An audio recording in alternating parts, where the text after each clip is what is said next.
Hello everyone, my name is Raman Luthra and welcome to C Raman Luthra classes. हम BOI Bank of India credit officer exam की preparation कर रहे हैं और आज का हमारा टॉपिक है टाइप ऑफ बोरोवर। जब भी आप लोन बैठने बांटोगे, मतलब आप क्रेडिट ऑफिसर बन गए, आपके पास सैंक्शनिंग अथॉरिटी आ गई, तब आपके पास अलग अलग टाइप के बोरोवर आ सकते हैं। अलग अलग टाइप के बोरोवर मतलब कोई अच्छे बोरोवर कोई बुरे बोरोवर नहीं। टाइप ऑफ बोरोवर का मतलब है उस बंदे का जो आपसे पैसा मांगने आ रहा है, उसका कॉन्स्टिट्यूशन।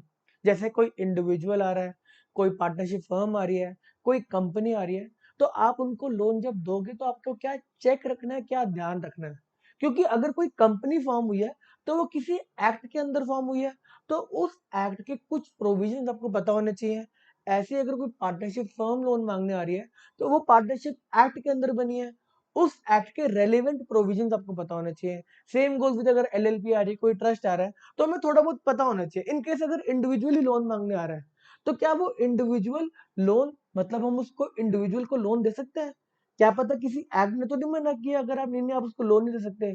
फॉर एग्जाम्पल अगर कोई अनसाउंड माइंड का इंडिविजुअल आ गया आपके पास लोन मांगने के लिए, तो आप उसको लोन नहीं दे सकते, क्योंकि वो कॉन्ट्रैक्ट की कैपेबिलिटी नहीं उसके पास, वो कॉन्ट्रैक्ट में एंटर ही नहीं कर सकता। आप जो लोन दे रहे हो वो एक कॉन्ट्रैक्ट ही तो है कि मैं तेरे को ये लोन दे रहा हूँ, तेरे को मेरे को इंटरेस्ट के साथ ये लोन को वापस करना है। अगर कोई ऐसे इंसॉल्वेंट इंसान आ गया, क्या कहते हैं, और क्या कहते हैं, अनसाउंड माइंड का इंसान आ गया, तो वो कॉन्ट्रैक्ट करने की कैपेबिलिटी नहीं, उसके पास कोई माइनर आ गया, तो वो कॉन्ट्रैक्ट में एंटर नहीं हो सकता। इसीलिए आप उसको लोन नहीं दे सकते। बात समझ में आता है? आपको जो एजुकेशन का लोन मिलता है वो 18 के बाद मिलता है। बात समझ में आती है? चलो पढ़ते हैं हम type of borrower. Important lecture है, पढ़ते हैं। पहले जो हमारा टाइप ऑफ बोरोवर है उसका मतलब क्या है। The customer may be individual, joint account holder, HUF आ गए, ट्रस्ट आ गए, एजेंट आ गए, अटर्नीज आ गई, क्लब्स आ गए, एसोसिएशन आ गए, कोई भी आ सकता है। The banker must ensure that the person opening the account has the capacity to sue, मतलब उसके पास कैपेसिटी है, वो अकाउंट खोल सकता है। अगर कोई पर्टिकुलर कंपनी, कोई एलआईसी का बंदा आ गया, कहता है मेरे को एलआईसी के नाम पे अकाउंट खोलना है, मैं उसका एम्प्लॉय हूँ, तो हम खोल थोड़ा सकते हैं उसका अकाउंट।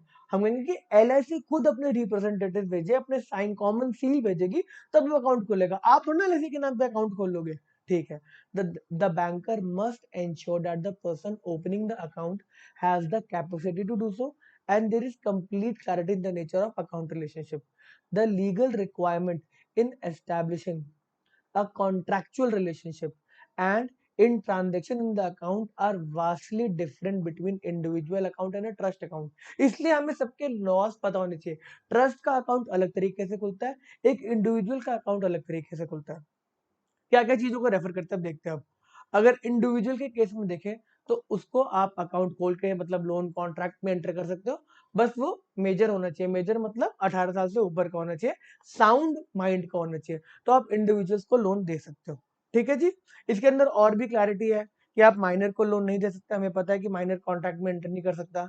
और इसके बाद कुछ पुरानी बातें लिखी हुई हैं इस पर्टिकुलर बुक, जो हम बुक को पढ़ रहे हैं, आईआईबीएफ की bankers handbook of credit management. तो ये बातों को आप छोड़ सकते हो। जिसमें मैरिड वुमन का स्पेसिफिक ले सकते हैं, वो भी लोन क्यों नहीं ले सकते। और भी अजीब अजीब पुरानी बातें लिखे जो आजकल मैटर नहीं करती। इलिटरेट कोई पर्सन है, आप उसको भी लोन दे सकते हो। हाँ दे सकते हैं, अनसाउंड माइंड का थोड़ा ना है। इलिटरेट मतलब पढ़ा लिखा नहीं है, बट क्या पता बिजनेस बहुत अच्छा करता हो, उसको अपने फाइनेंसिस के बारे में पता हो। ठीक है। एक एजेंट क्या होता है? अगर आपने कोई काम स्टार्ट किया और आपने अपनी दुकान पे किसी बंदे को बिठा दिया और आपके बिहाफ पे वो लेन देन कर रहा है, तो वो आपका एजेंट हुआ। उस एजेंट ने अगर कुछ गलत किया तो आप लाइबल हो जाओगे। आप लाइबल हो, क्योंकि वो आपका एजेंट है।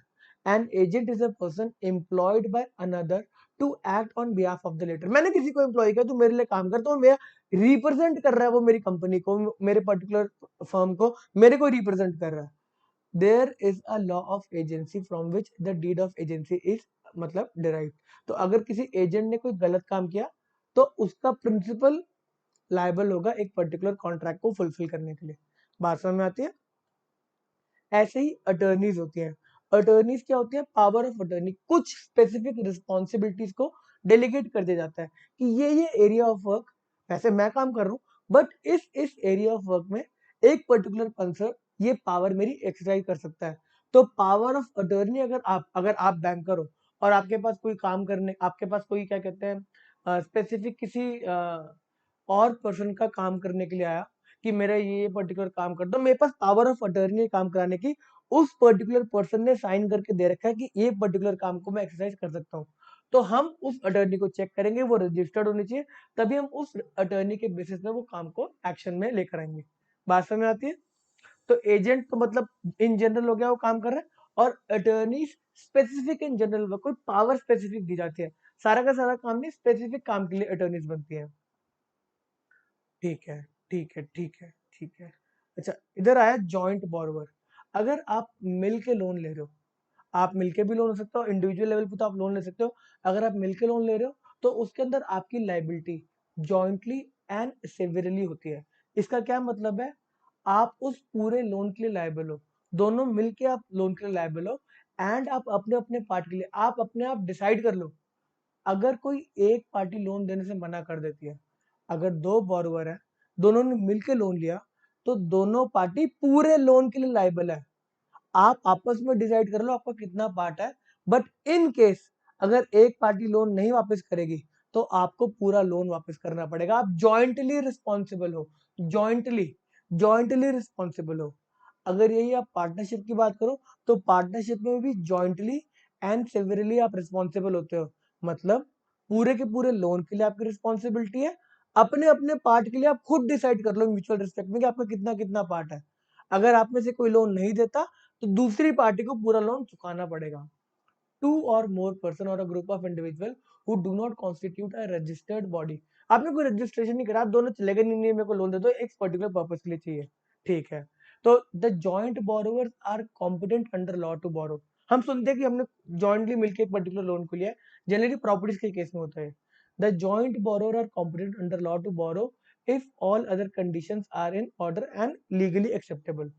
all documents must be signed by borrowers, all the borrowers, जितने भी borrowers हैं वो सबके सब साइन करेंगे, stating that they are jointly and severally liable।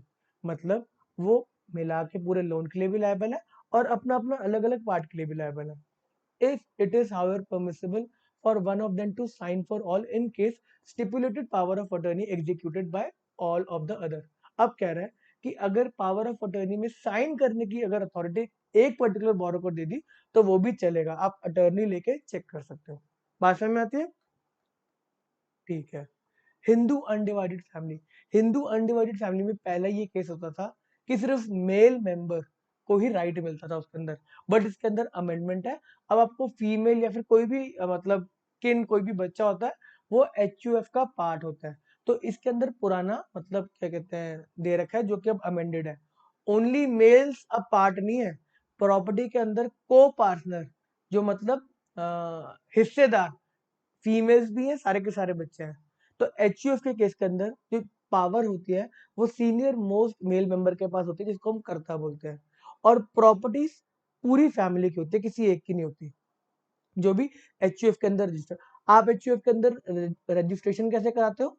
आप एचयूएफ के अंदर इनकम टैक्स जनवरी में रजिस्ट्रेशन कराते हैं, आपको जो भी पैन मिल जाता है एचयूएफ का अलग से पैन मिल जाता है, ये अलग अथॉरिटी बन के आ जाती है। ऐसा कोई स्पेसिफिक एक्ट इसको गवर्न नहीं करता, हिंदूज लॉज है, कोई इतना आपको डीप में जाने की जरूरत नहीं है। ठीक है। प्रोप्राइटरशिप फर्म, एक इंडिविजुअल अपनी कैपेसिटी में लोन मांगने आ सकता है, और एक इंडिविजुअल अगर बिजनेस के लिए लोन मांगने आ रहा है, इंडिविजुअल अगर हाउसिंग लोन ले रहा है, पर्सनल लोन ले रहा है, तो वो इंडिविजुअल की कैपेसिटी में लेता है। बट अगर वो किसी बिजनेस के लिए लोन ले रहा है, तो उसको एक प्रोप्राइटरशिप फर्म में लोन लेना पड़ता है। जैसे अगर मेरा नाम है रमन लूथरा और मैंने कोई बिजनेस स्टार्ट कर दिया लूथरा ट्रेडर्स, तो वो लूथरा ट्रेडर्स रिप्रेजेंट करता है एक प्रोप्राइटरशिप फर्म। मैंने कोई बिजनेस के लिए लोन लिया, अब प्रोप्राइटरशिप फर्म जो भी लोन मांगेगी वो अपने काम से रिलेटेड ही तो मांगेगी ना। तो इसके अंदर एक प्रॉब्लम ये आती है कि पर्सनल एसेट और बिजनेस के एसेट को डिवाइड करने में थोड़ी सी डिफिकल्टी होती है। बट अगर कोई प्रोप्राइटरशिप फर्म लोन ले रही है, तो वो इंडिविजुअल ही है उसके पीछे, एक मैं ही हूं उसके पीछे। तो मेरे को अगर मैं लोन नहीं दे सकता, तो मेरे पर्सनल एसेट्स को देख के भी लोन वापस किया जाएगा। पढ़ते हैं। These are the business concern wholly owned by the individual। Proprietorship firm के अंदर एक ही बंदा इंडिविजुअल ही ओन करता है। As such, dealing with these firm concerns are similar to dealing with owner individual। ठीक है। While considering credit facility one of the serious issue encountered by lending banker is the absence of proper account and segregation of individual account from the business. Proprietorship firm business कर रही है और मैं individual capacity में मेरे कुछ savings होगी ना, तो कह रहे कि जनरली उसको डिवाइड करना डिफिकल्ट हो जाता है। बट इंडिविजुअल प्रोप्राइटरशिप फर्म के ऊपर अगर लोन का डिफॉल्ट होगा तो पर्सनल लाइबिलिटीज, पर्सनल एसेट्स को भी ले लिया जाएगा इस लोन को पूरा करने के लिए। ठीक है, अब बात आती है पार्टनरशिप फर्म। पार्टनरशिप फर्म के अंदर सबसे ज्यादा इंपॉर्टेंट इसकी डेफिनेशन। पार्टनरशिप फर्म का यही मतलब है दो या दो से ज्यादा लोग जब कोई बिजनेस एक्टिविटी करने के लिए आता है, बिजनेस एक्टिविटी होनी जरूरी नहीं है, कोई चैरिटी के लिए पार्टनरशिप फर्म नहीं बनती, तो बिजनेस एक्टिविटी होनी जरूरी है और प्रॉफिट शेयरिंग करने के लिए आ रहे हैं कि हम पैसा बांटेंगे, इसके अंदर कमा के पैसे को बांटेंगे। तो पार्टनरशिप फर्म के अंदर जो आपकी पार्टनरशिप गवर्न होती है वो पार्टनरशिप एक्ट 1932 से होती है और इसके कुछ प्रोविजंस है। पार्टनरशिप अपने पार्टनर से अलग नहीं होती, कुछ अलग नहीं होती, बट आप एक पार्टनरशिप फर्म को सू कर सकते हो। इसके अंदर जो पार्टनर्स हैं वो पर्सनली लायबल हैं। अगर पार्टनरशिप फर्म के ऊपर कभी भी कोई लाइबिलिटी आती है तो एक पार्टनर के पर्सनल एसेट्स को भी यूज किया जाएगा। एज अ एजेंट काम करता है पार्टनर, एज अ एजेंट काम करता है। कोई भी लाइबिलिटी आएगी सारे के सारे partner jointly and severally responsible है उस लोन को चुकाने के लिए। मैं इस बात को बार बार रिपीट क्यों कर रहा हूँ जॉइंटली एंड सेवरली, क्योंकि आगे जाके बात को भी क्लियर करेंगे। चलो, पार्टनरशिप फर्म के बारे में इंपॉर्टेंट बात क्या है, इसके एक्ट के रिस्पेक्ट में, इसके एक्ट के रिस्पेक्ट में कि आपके मैक्सिमम पार्टनर्स 50 हो सकते हैं। इसकी क्लैरिफिकेशन किस में दी है, कंपनीज एक्ट में है। कंपनीज एक्ट में पार्टनरशिप के बारे में बताया हुआ है। हाँ, उन्होंने क्या बोला, एक सेक्शन है 464, उन्होंने बोला कि किसी भी पार्टनरशिप के अंदर 100, अगर आपको 100 से ऊपर मेंबर पार्टनर बनाने हैं तो आप पार्टनरशिप की फॉर्म में काम नहीं कर सकते। 100 की बात को भी क्लियर करते हैं, तो आपको कंपनी की फॉर्मेशन में आना पड़ेगा। 464 सेक्शन ने बोला आप मैक्सिमम मेंबर्स बना सकते हो किसी भी एक इंस्टीट्यूशन के अंदर, 100 से ऊपर नहीं बना सकते। अगर 100 से ऊपर बनाना है तो आपको मैंडेटरी कंपनी की फॉर्म में काम करना पड़ेगा।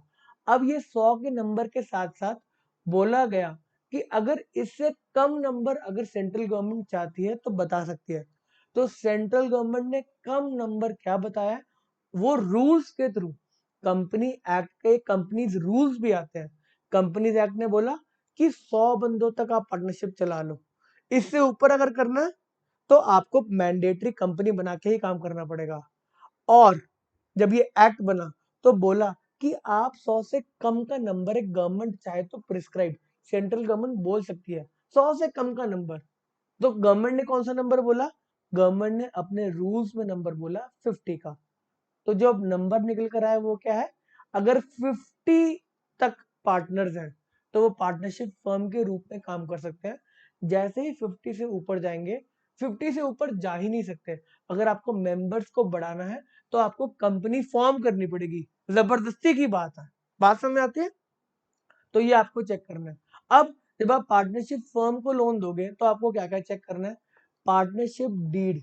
अच्छा, एज सच कोई रिक्वायरमेंट नहीं है कि पार्टनर को आपको रजिस्टर्ड डीड बनानी जरूरी है, बट जब आप लोन बांटोगे आप बोलोगे कि आप रजिस्टर करा लो, क्योंकि हमें तो रिटर्न डॉक्यूमेंट चाहिए, उसी में पता चलता है कि क्या बोरोइंग है, कौन कितना लायबल है।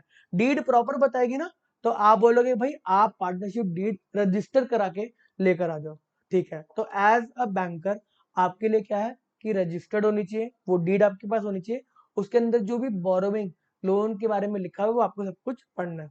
ठीक है, कोई कंपनी भी अगर पार्ट करती है पार्टनरशिप फर्म का तो उसके बारे में भी आरओसी में आपको चार्ज वार्ज क्रिएट करना है। एक पर्सन आया, सबसे इंपॉर्टेंट पर्सन आया, कोई भी limited companies, private limited companies या फिर पब्लिक लिमिटेड कंपनीज। इस केस के अंदर आपकी कंपनी के टाइप्स क्या हो सकते हैं, कंपनीज लिमिटेड बाय शेयर, मतलब आपने अगर शेयर्स को अप्लाई किया तो आपकी लाइबिलिटी उस शेयर की वैल्यू तक ही है। आपने कहा मैं शेयर खरीदूंगा इस कंपनी का और उस शेयर की वैल्यू थी 10 रुपी, आपने 10 रुपीज दे दिए, आपकी लाइबिलिटी वहां पर खत्म। अगर आगे जाके कंपनी के ऊपर कोई लॉ, कोई लाइबिलिटी आती है, आप कहोगे मैंने 10 रुपए का एक शेयर लिया, वो 10 रुपए मैंने कंपनी को दे दिए, अब मेरी कोई लाइबिलिटी नहीं, मेरे से कोई पैसे नहीं मांग सकते, कंपनी को खत्म करो, लिक्विडेट करो, मेरे को कुछ नहीं लेना देना। अगर आपने एक शेयर को अप्लाई किया 10 रुपीज का, बट आपने अभी 1 रुपी ही दिए, और कंपनी अगर लिक्विडेशन में चली जाती है, कंपनी को कहते हैं नहीं नहीं, कंपनी के ऊपर लाइबिलिटी आ गया, पैसा दो, आप ओनर हो, आपके पास शेयर है, तो मैक्सिमम आपसे 9 रुपी और मांग सकते हैं, क्योंकि आपने 10 रुपए की ही वादा किया था कि मैं 10 रुपए का एक शेयर लूंगा। अगर लाइबिलिटी 20 रुपए की आ जाएगी, मैं क्या करूं? मैं तो 9 रुपए दूंगा और मैं जा रहा हूँ यहाँ से, कंपनी को बंद करो, मेरा कोई लेना देना नहीं है, 9 रुपए लो और जाओ यहाँ से। आप ये बोलोगे मेरी लाइबिलिटी शेयर की वैल्यू तक लिमिटेड है। कंपनी लिमिटेड बाय गारंटी, इसके अंदर क्या होता है, आपने कोई शेयर अप्लाई नहीं किया, आप गारंटी देकर आगे, अगर आगे जाके कुछ लाइबिलिटी आती तो 1 लाख रुपए मैं दे दूंगा, मैं 1 लाख की गारंटी दे रहा हूँ। तो आपकी लाइबिलिटी कहां तक लिमिटेड है? 1 लाख तक, जितने की आपने गारंटी दे रखी है। और कुछ होती है अनलिमिटेड कंपनीज, उसमें लाइबिलिटी फिक्स है, कितनी भी लाइबिलिटी हो सकती है, आपके पर्सनल एसेट्स को ले लेंगे अगर कुछ गलत हो गया तो। जैसे आपका पार्टनरशिप फर्म में था, पार्टनरशिप फर्म में आप सारे के सारे लायबल थे, उस पर्टिकुलर कोई भी लाइबिलिटी अगर आते तो। ठीक है, लिमिटेड कंपनी के बारे में इंपॉर्टेंट बात क्या है, कोई भी अगर लिमिटेड कंपनी फॉर्म होती है तो उसके अंदर पहले रिक्वायरमेंट होती थी कि कोई भी पब्लिक कंपनी होगी तो 5 लाख की मिनिमम कैपिटल होनी चाहिए, प्राइवेट कंपनी होगी तो मिनिमम 1 लाख की कैपिटल होनी चाहिए। ये सब कुछ अब हटा दिया गया है। कंपनी में अगर इसकी आप डेफिनेशन पढ़ोगे प्राइवेट कंपनी पब्लिक कंपनी की, तो उसकी डेफिनेशन में से रिक्वायरमेंट हटा दिया, तो कोई रिक्वायरमेंट नहीं है। ये थोड़ा सा लेटेस्ट है इसलिए आपको पता होना चाहिए। नो रिक्वायरमेंट, आप जीरो कैपिटल से कंपनी को स्टार्ट कर सकते हो। ठीक है, 1 पर्सन कंपनी एक इंपॉर्टेंट कॉन्सेप्ट है। प्राइवेट कंपनी जब भी फॉर्म होती है तो मिनिमम आपके कितने मेंबर्स होने चाहिए? 2 मेंबर्स। आपकी पब्लिक कंपनी फॉर्म होती है तो मिनिमम कितने मेंबर्स होने चाहिए? 7 मेंबर्स। तो ऐसे डायरेक्टर्स 2 होने चाहिए। इसके बारे में हम और पढ़ रहे हैं, कितने डायरेक्टर्स होने चाहिए, वो सारी बातें आगे लिखी हुई हैं। अभी ओपीसी के बारे में पढ़ते हैं। ओपीसी के अंदर क्या है, अगर कोई इंडिविजुअल एक इंसान कंपनी की फॉर्म में काम करना चाहे, कह रहा मैं प्रोप्राइटरशिप की फॉर्म बार काम नहीं कर रहा यार, वो तो मेरे पर्सनल एसेट्स ले लेते हैं, तो आप 1 पर्सन कंपनी बना के काम कर सकते हैं। अब 1 पर्सन कंपनी के जितने एसेट्स होंगे उतना ही लाइबिलिटी होगे, मतलब जितने 1 पर्सन कंपनी के पास एसेट्स हैं उसी को बेच के आप लाइबिलिटीज को कवर अप कर सकते हो। पर्सनल उस 1 पर्सन के पर्सनल एसेट्स को आप नहीं चेक ले सकते अगर कोई लाइबिलिटी आते तो। अब 1 पर्सन कंपनी के अंदर पहले एक रूल होता था कि 1 पर्सन कंपनी की अगर कैपिटल 50 लाख से ऊपर जाती है या टर्नओवर 2 करोड़ से ऊपर जाता है तो वो 1 पर्सन कंपनी रह जाएगी, उसको प्राइवेट कंपनी में कन्वर्ट करना पड़ेगा। इस रिक्वायरमेंट को विदड्रॉ हटा लिया गया है। अब कोई रिक्वायरमेंट नहीं है, कोई कैपिटल की रिक्वायरमेंट नहीं है, कोई टर्नओवर की रिक्वायरमेंट नहीं है। आप 100 करोड़ का बिजनेस कर लो, आप फिर भी 1 पर्सन कंपनी की फॉर्म में काम कर सकते हो। बात समझ में आती है? तो ये सारा अब हटा लिया गया है। इंपॉर्टेंट है क्योंकि अमेंडमेंट्स हैं ये। ओके जी, पढ़ते हैं इसके बारे में। ओपीसी, अब ओपीसी का फायदा बताओ सोल प्रोप्राइटरशिप से। ये एक सेपरेट लीगल एंटिटी है। ये प्रोप्राइटरशिप में जब आप काम करते हो प्रोप्राइटरशिप फर्म में, वो सेपरेट लीगल एंटिटी नहीं है, इंडिविजुअल को ही सू करा जाता है। इसकी लिमिटेड लाइबिलिटी है। जो भी 1 पर्सन कंपनी बनी, 1 मेंबर, 1 डायरेक्टर कंपनी बनी, उसके अंदर लाइबिलिटीज लिमिटेड होती है, लिख दिया जाता है कि मेरी लाइबिलिटी कितनी है। और सोल प्रोप्राइटरशिप, इसके अंदर कंपनी के एसेट्स, ओपीसी के उस पर्टिकुलर बॉडी कॉर्पोरेट के जितने एसेट्स हैं उतने ही एसेट्स को बेच के लाइबिलिटीज को चुकाया जा सकता है। सोल प्रोप्राइटरशिप में अनलिमिटेड जितनी मर्जी लाइबिलिटी हो सकती है। ओपीसी एक परपेचुअल सक्सेशन होता है। सोल प्रोप्राइटरशिप में आप खत्म तो वो क्या कहते हैं, सोल प्रोप्राइटरशिप खत्म। Loan not to sole responsibility, अब ओपीसी के अंदर और भी मैनेजमेंट हो सकता है, सबकी रिस्पॉन्सिबिलिटी हो सकता है, जरूरी नहीं सिर्फ ओनर की ही हो, ओपीसी के अंदर और भी लोग आ सकते हैं। अब सोल प्रोप्राइटरशिप में सिर्फ ओनर की ही रिस्पॉन्सिबिलिटी होती है। ओपीसी का रजिस्ट्रेशन रिक्वायर्ड है कंपनीज के अंदर, सोल प्रोप्राइटरशिप का कोई रजिस्ट्रेशन रिक्वायर्ड नहीं है। आपके पास जो अभी खुद का पैन है आप उसके ऊपर भी बिजनेस कर सकते हो।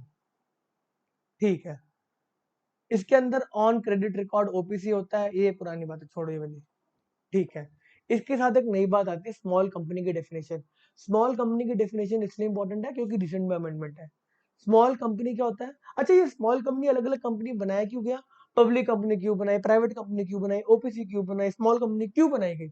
हर एक कंपनी के रेगुलेटरी रिक्वायरमेंट्स अलग है, हर एक कंपनी के ऊपर चेक्स अलग अलग लगाता है कंपनीज एक्ट। अगर कोई पब्लिक कंपनी है मतलब पब्लिक का पैसा इन्वॉल्व है, ज्यादा लोग इन्वॉल्व है, तो उस पर ज्यादा चेक है। प्राइवेट कंपनी है उस पर थोड़े से कम चेक है। ऐसे ही स्मॉल कंपनी उस पर थोड़े से और कम चेक है, ओपीसी उस पर मिनिमल चेक है। बात समझ में आता है, इसलिए अलग अलग फॉर्म से बनाया जाता है। स्मॉल कंपनी की डेफिनेशन क्या है कि आपकी पेड अप कैपिटल 5 करोड़ तक और आपका टर्नओवर 20 करोड़ तक, अलग फॉर्म में लिखा हुआ है। तो इतनी अगर आपकी कैपिटल और टर्नओवर है तो आप स्मॉल कंपनी के फॉर्म में काम कर सकते हैं। ठीक है जी। होल्डिंग सब्सिडरी कंपनी क्या होता है? होल्डिंग कंपनी 50% से ऊपर अगर आप शेयर्स को होल्ड करते हो कोई और कॉर्पोरेट, तो उसको होल्डिंग कंपनी बोलते हैं।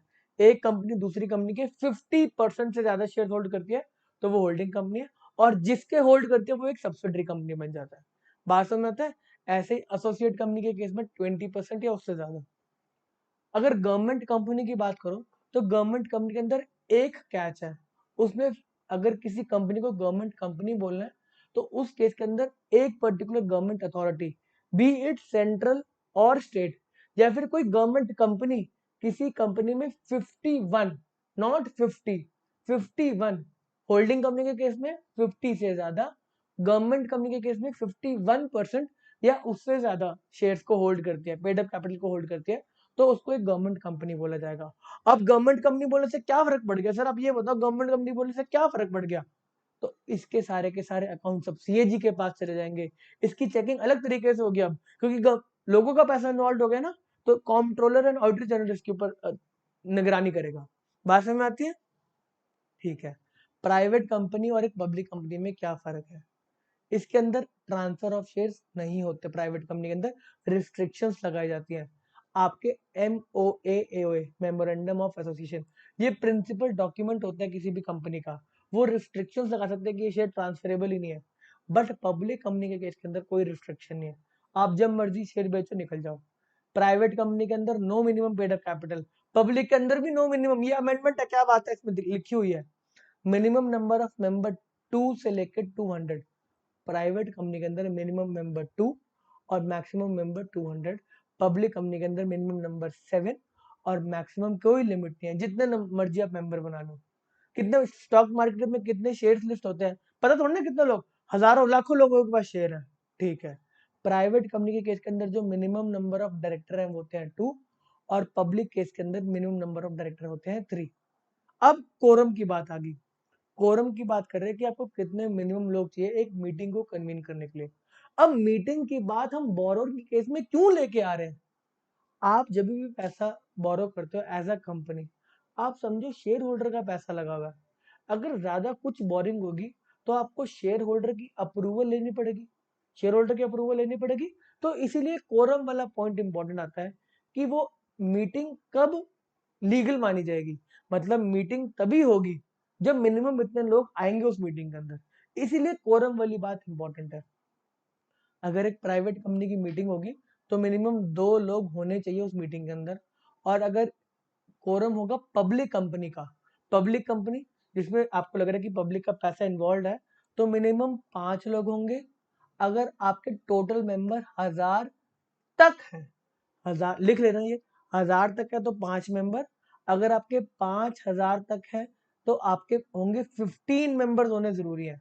अगर आपके 5000 तक मेंबर्स हैं कंपनी के अंदर, शेयर होल्डर 5000 के नंबर है, तो मिनिमम 15 मेंबर प्रेजेंट होंगे, तब वो मीटिंग को हम ओके करेंगे, तब वो मीटिंग के अंदर जो आउटकम निकलेगा उसको माना जाएगा। कोई भी रेजोल्यूशन पास होंगे तब ओके माने जाएंगे। और ऐसे ही अगर आपके 5000 से ऊपर मेंबर्स हैं तो आपके 30 मेंबर्स होने कंपलसरी है, तब जाके वो कोरम, वो मीटिंग लीगल मानी जाएगी, तब उसके आउटकम्स को, रेजोल्यूशंस को माना जाएगा। बात समझ में आती है? ठीक है। अच्छा, ये पहले वाला सिस्टम था, ये हट गया। दोनों की दोनों कंपनियां अपना बिजनेस कमेंसमेंट का सर्टिफिकेट, कमेंसमेंट ऑफ बिजनेस का सर्टिफिकेट की बात कर सकते हैं। ठीक है। ठीक है। पब्लिक से अगर पैसा लेना तो आपको आरओसी में प्रोस्पेक्टस को फाइल करना पड़ता है। प्राइवेट कंपनी के केस में ऐसा कुछ नहीं होता, स्टेटमेंट बस फाइल करते हैं कि ये हमारे शेयर होल्डर्स हैं। ठीक। ठीक है। किसी भी कंपनी को अगर आप लोन दोगे तो उसके अंदर सबसे प्रिंसिपल डॉक्यूमेंट किसी कंपनी का होता है मेमोरेंडम ऑफ एसोसिएशन, MOA। उसके अंदर बोरोइंग के बारे में लिखा होता है। आप जब भी किसी कंपनी को लोन दोगे आपके पास वो MOA एंड AOA आएंगे आएंगे, तो उसके अंदर आपको बोरोइंग क्लॉज को पढ़ना है कि इस कंपनी को पावर्स दी गई है बोरो करने की, नहीं। बात समझ में आती है? तो सबसे पहले कंपनी का जो फाउंडिंग डॉक्यूमेंट एमओए और एओए में कोई रिस्ट्रिक्शंस तो नहीं है बोरोइंग की? अगर है तो उसको पहले ऑल्टर करो, तब हम आपको लोन देंगे। एज अ बैंकर आप कह रहे हो आपके एमओए में आपकी कंपनी को मतलब अथॉरिटी नहीं दी गई बोरो करने की, इसको पहले आप जाके अमेंड करके लेकर आओ, इसमें चेंजेस करके लेकर आओ, तब जाके हम आपको लोन देंगे। तो आपको एमओए एओए को थरली पढ़ना है। अगर एमओए में रिक्वायरमेंट नहीं है, चलो एमओए में बोरिंग की बात नहीं लिखी, आपने फिर भी लोन दे दिया, तो इसका क्या मतलब है? वो अल्ट्रा वायरस हो गया, मतलब वो लोन नहीं चुकाएगा? ऐसी बात नहीं होती। अगर किसी गलती के कारण ऐसा लोन दे दिया गया और उस कंपनी ने उस पैसे को बिजनेस में यूज कर लिया, तो बैंकर का राइट हमेशा है कि आपको लोन तो वापस मिलेगा ही मिलेगा। ठीक है जी। बट ये आपको क्या कहते हैं, रिक्वायरमेंट्स को चेक करना जरूरी है एमओए एओए की, नहीं तो आगे जाके आपके ऊपर कुछ मतलब एक्सप्लेन मतलब कुछ ना कुछ एक्शंस हो सकते हैं। ठीक है, चलो अब कंपनी के बारे में बात करें तो कंपनी के कुछ प्रोविजन आते हैं। कंपनी एक्ट में बोरिंग के ऊपर एक सेक्शन है, सेक्शन 180 सब सेक्शन 1 का क्लॉज सी, वो बोरिंग के ऊपर बात करता है कि आप कितनी बोरिंग कर सकते हो। तो उसके ऊपर पब्लिक कंपनी के ऊपर रिस्ट्रिक्शन लगा रखी है कि आप बोरोइंग कर रहे हो तो आप ऐसा करो, रेजोल्यूशन पास करा लो। अगर मैं 5 लाख रुपए बोरो करा तो रेजोल्यूशन नहीं। जब बोरोइंग इस नेचर की है कि एक कंपनी की फाइनेंशियल्स को इम्पैक्ट कर सकती है अच्छे से अच्छा, तो आप ऐसा करो, मेंबर्स को बुलाकर उनसे परमिशन ले लो। ये कंपनी एक्ट बोलता है। क्यों बोलता है? सेफ गार्ड करने के लिए, सेफ गार्ड करने के लिए मेंबर्स को। तो इन्होंने क्या बोला इस वाले सेक्शन के अंदर, अगर आपकी बोरोइंग, किसी कंपनी की बोरोइंग, उसकी पेड अप कैपिटल और रिजर्व्स, एक तरह का नेटवर्थ हो गया ना, उससे ज्यादा हो जाती है, तो मतलब कोई दिक्कत की बात लग रही है। अगर आप बोरोइंग करने की बात कर रहे हो, आपकी नेटवर्थ से ज्यादा बोरो करना चाहते हो, तो कोई दिक्कत वाली बात हो सकती है। आप शेयर होल्डर से पूछ लो, क्योंकि आप उनके कैपिटल से ज्यादा बोरो करने जा रहे हो। ठीक है, तो इस सेक्शन ने बोला अगर पेड अप कैपिटल और फ्री रिजर्व से ज्यादा अगर आपकी बोरिंग होती है, तो आप शेयर होल्डर से अप्रूवल लोगे वाया स्पेशल रेजोल्यूशन। बात समझ में आती है, लॉजिक हमें समझ में आता है। अगर इससे कम की क्या कहते हैं बोरोइंग है, तो बोर्ड रेजोल्यूशन से काम चल जाएगा। तो एज अ क्रेडिट ऑफिसर आपको चेक करना है कि बोरोइंग का लेवल कितना जा रहा है। अगर जा रहा है तो स्पेसिफिक रेजोल्यूशन इन प्लेस होना चाहिए, वो रेजोल्यूशन हमें चाहिए, वो आप रेजोल्यूशन दोगे तब आपको हम लोन सैंक्शन करेंगे। चलो जी, चलो जी, चलो जी। ये प्राइवेट कंपनी के ऊपर अप्लाई नहीं करता सेक्शन 180 वाला, ये सिर्फ पब्लिक। प्राइवेट कंपनी पे क्यों अप्लाई नहीं करता? क्योंकि वो प्राइवेट अफेयर होता है, कुछ लोग काम कर रहे हैं उसमें, पब्लिक का पैसा नहीं मिला, कुछ प्राइवेट लोग मिलके काम कर रहे हैं। ठीक है जी, ओके जी, ओके जी, ओके जी। अगर आपने लोन ले लिया, जैसे अगर आपने लोन दे दिया एज अ बैंकर और किसी कंपनी ने लोन ले लिया, तो आपने किसी किसी ना एसेट के ऊपर चार्ज क्रिएट किया होगा। अगर आप मान लो, अगर आपने लोन दिया, किसके ऊपर दिया? वर्किंग कैपिटल के ऊपर। वर्किंग कैपिटल मतलब आप अपना बिजनेस करने के लिए, करंट एसेट्स को फाइनेंस करने के लिए मेरे से लोन ले लो, तो आप चार्ज क्रिएट करोगे करंट एसेट्स के ऊपर। कहोगे ये करंट एसेट्स मैं पैसे दे रहा हूँ तेरे को। तो अगर कंपनी का कुछ गलत होता है, कंपनी के साथ आगे जाके लिक्विडेशन में जाती है, तो जितने भी आपके करंट एसेट है उस पे मेरा चार्ज। करंट एसेट में स्पेसिफिकली लिखा जाता है कि कौन कौन से करंट एसेट, ऐसे नहीं आप सारे के सारे करंट एसेट बोल दोगे। आप जनरली लिखते हो कि स्टॉक के ऊपर मेरा चार्ज, डेटर्स के ऊपर मेरे चार्ज है। ठीक है जी, तो आप ये स्पेसिफिकली लिखते हो, ये चार्ज क्रिएट होते हैं। ये चार्ज क्रिएट करने का एक स्पेसिफिक चैप्टर है कंपनी एक्ट में, चैप्टर नंबर 6 सेक्शन नंबर 77 कहता है कि आपको चार्ज क्रिएट करना है। जो कंपनी है और जो इसको लोन दे रहा है, वो दोनों मिलकर चार्ज क्रिएट करेंगे। CHG1 important form number, CHG1, इसके अंदर चार्ज क्रिएट होगा। विद इन 30 डेज जो लोन जा रहा है उसका चार्ज क्रिएट होगा। और जब ये चार्ज पे ऑफ हो जाएगा, मतलब जब लोन पे ऑफ हो गया, तो अब कोई चार्ज नहीं रहा, जो लोन लिया था वापस कर दिया, तो उसका सेटिस्फैक्शन ऑफ चार्ज होगा CHG4। CHG4 दो। मैं आपको टाइप ऑफ बोरोवर और इसके अंदर जितना पढ़ा रहा हूँ उतना ही रेलिवेंट है, इससे ज्यादा पढ़ने की जरूरत नहीं है। ठीक है जी, तो CHG1 के अंदर आप ये नहीं, अगर मैंने आपको 2-3 फॉर्म नंबर बता दिए तो आपको सारे के सारे फॉर्म नंबर पढ़ने हैं। मैं आपको कुछ कुछ क्लॉज बता रहा हूँ, तो बस उतना ही इंपॉर्टेंट है आपके एग्जाम के रिस्पेक्ट में, आपको बस इतना पता होना चाहिए। तो चार्ज कौन से फॉर्म में क्रिएट होता है? CHG1। आपको भी समझ में आना चाहिए, आप क्रेडिट ऑफिसर का एग्जाम देने जा रहे हो, तो चार्ज क्या क्रिएट होता है, कैसे क्रिएट होता है, उतना तो हमारे लिए इंपॉर्टेंट है ना। ठीक है जी। ओके जी। अगर आप चार्ट क्रिएट नहीं करोगे तो वही पेनल्टीज है। इतना ही इंपॉर्टेंट, आपके लिए ज्यादा इंपॉर्टेंट नहीं है। अगर आप क्या कहते हैं, आप किसी कंपनी को लोन दे रहे हो तो आपको क्या ध्यान रखना है, एमओए पढ़ना है। सेक्शन 180 इधर गलत लिखा है, सबसेक्शन 1 सबसेक्शन सी के बारे में ध्यान रखना है। बोर्ड ऑफ डायरेक्टर की जो रेजोल्यूशन है वो आपको अपने क्या कहते हैं, जितने भी रेजोल्यूशन रिक्वायर्ड है पास करने के लिए वो रेजोल्यूशन पास होने चाहिए और आपके डॉक्यूमेंट्स में आपके पास पड़े होने चाहिए। लिमिटेड लाइबिलिटी पार्टनरशिप फॉर्म, मैं हजार हजार बार बोल के आया। अच्छा, इसके अंदर आपकी लाइबिलिटी कैसी थी, एज अ कंपनी के अगर आप मेंबर थे तो आपकी लाइबिलिटी सेवियरली थी, मतलब जितना आपका पार्ट था सिर्फ उतने के लिए आप लाइबल थे, जॉइंटली आप लाइबल नहीं हो। ऐसा ही केस आया कि इसके अंदर लिमिटेड लाइबिलिटी पार्टनरशिप फॉर्म, इसके अंदर बोला गया आपकी लाइबिलिटीज को हम लिमिट कर देंगे। अगर किसी पार्टनर ने कोई एक्ट किया तो आप, अगर उसने कुछ गलत एक्ट किया तो आप उसके लिए रिस्पॉन्सिबल नहीं हो, अगर उसने कुछ रॉन्गफुल एक्ट किया तो वही रिस्पॉन्सिबल है, उसके एसेट्स को देंगे, आपके एसेट्स को हम नहीं लेंगे। तो ये एक लिमिटेड लाइबिलिटी का अग्रीमेंट बनता है। ये एक बॉडी कॉर्पोरेट है और ये रजिस्टर्ड होती है। इसका एक्ट है 2008, एलएलपी एक्ट 2008। यहाँ पर लिखा होना चाहिए, नहीं लिखा हो तो हम लिख देते हैं, 2008 का ये एक्ट है, एलएलपी एक्ट। ये एक बॉडी कॉर्पोरेट है, ये रजिस्टर्ड होते हैं, ठीक है। इसके अंदर इसकी लाइबिलिटीज को हम रिस्ट्रिक्ट करके चलते हैं। इसके डिफरेंस पढ़ते हैं। ये Indian partnership act 1932 partnership firm form होती है, एलएलपी फॉर्म होती है, एलएलपी एक्ट 2008, प्राइवेट कंपनी 2013 के अंदर फॉर्म होती है। रेगुलेट कौन करता है इसको, रजिस्ट्रार और फर्म। लिमिटेड लाइबिलिटी पार्टनरशिप को आरओसी ही करता है रेगुलेट, रजिस्ट्रार ऑफ कंपनी जिसको प्राइवेट कंपनी करता है, private company public company, ROC उसको रेगुलेट करता है। और यही एक फीचर है एलएलपी का कि इसको भी आरओसी ही रेगुलेट करता है, ठीक है। रजिस्ट्रेशन पार्टनरशिप का जरूरी नहीं है, एलएलपी का जरूरी है, प्राइवेट कंपनी का जरूरी है। इनकॉर्पोरेशन डॉक्यूमेंट एक पार्टनरशिप फर्म का पार्टनरशिप डीड होता है। एलएलपी के अंदर पार्टनरशिप अग्रीमेंट, एलएलपी अग्रीमेंट होता है, ये फाइल होता है आरओसी के पास। और प्राइवेट कंपनी के केस में एमओए एओए। पार्टनरशिप फर्म में मिनिमम मेंबर 2 से 50, इसको बताएंगे हम 50, 100 नहीं हो सकते, 50 हो सकते हैं। लिमिटेड लाइबिलिटी के केस के अंदर, लिमिटेड लाइबिलिटी पार्टनरशिप के अंदर मिनिमम पार्टनर 2, मैक्सिमम की कोई लिमिट नहीं है, कोई लिमिट नहीं बनी। प्राइवेट कंपनी के केस के अंदर मिनिमम मेंबर्स 2, मैक्सिमम 200, और पब्लिक कंपनी के अंदर मैक्सिमम जितने मर्जी हो सकते हैं। पार्टनरशिप फर्म एक सेपरेट लीगल एंटिटी नहीं है। इस केस के अंदर पार्टनर्स को सू किया जा सकता है, पार्टनर्स के एसेट्स को लिया जा सकता है। और एलएलपी के केस के अंदर यस, ये एक बॉडी कॉर्पोरेट है, सेपरेट लीगल एंटिटी है, पार्टनर्स अलग है और एक एलएलपी अलग है। प्राइवेट कंपनी के अंदर जो मेंबर्स है, शेयर होल्डर्स है, वो अलग है और एक कंपनी अलग है। कॉमन सील मतलब सिग्नेचर, एक पार्टनरशिप फर्म का कोई सिग्नेचर नहीं होता, उसके पार्टनर्स ही साइन करते हैं। और एलएलपी केस के अंदर आपको ऑप्शनल है, आप अपना साइन बनवाओ या फिर पार्टनर साइन कर देंगे। और प्राइवेट कंपनी के केस के अंदर कंपल्सरीली उनका सिग्नेचर एक कॉमन सील होना चाहिए। परपेचुअल एग्जिस्टेंस एक पार्टनरशिप फर्म की नहीं होती, पार्टनर जैसे ही मरेगा वैसे ही पार्टनरशिप डिसॉल्व हो जाती है।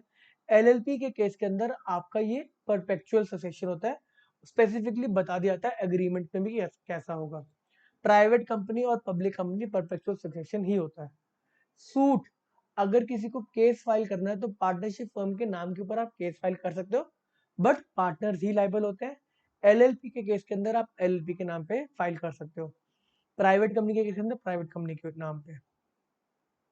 प्रिकॉशंस क्या है, अगर आप किसी एलएलपी को लोन दोगे तो आप एलएलपी के अग्रीमेंट्स को पढ़ोगे। पार्टनरशिप के अंदर पार्टनरशिप का अग्रीमेंट था, एलएलपी के अंदर एलएलपी का अग्रीमेंट है, पार्टनरशिप डीड होता है, यहाँ पे एलएलपी का अग्रीमेंट है। आपको थोड़ा सा इसको केयरफुली देना है क्योंकि इसके केस के अंदर लाइबिलिटीज लिमिटेड है। तो जब भी आप इनको लोन्स दोगे तो एज अ मेजर आप क्या बोलोगे कि आप पर्सनल गारंटीज भी दे दो। अगर ये liability, limited liability partnership firm default करती है तो हम आपसे लोन को रिकवर कर लेंगे एज अ पार्टनर, ठीक है।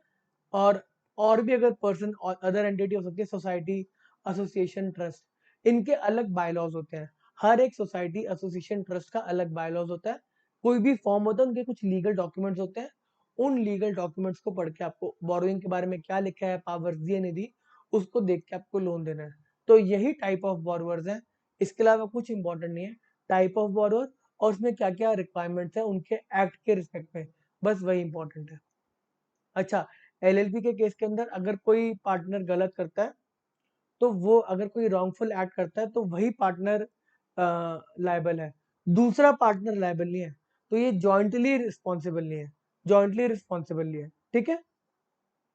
तो मैं आई गेस इससे ज्यादा टाइप ऑफ बोरोवर में कुछ इंपॉर्टेंट नहीं है। टाइप ऑफ बोरोवर्स का लेक्चर यहीं पे समाप्त होता है।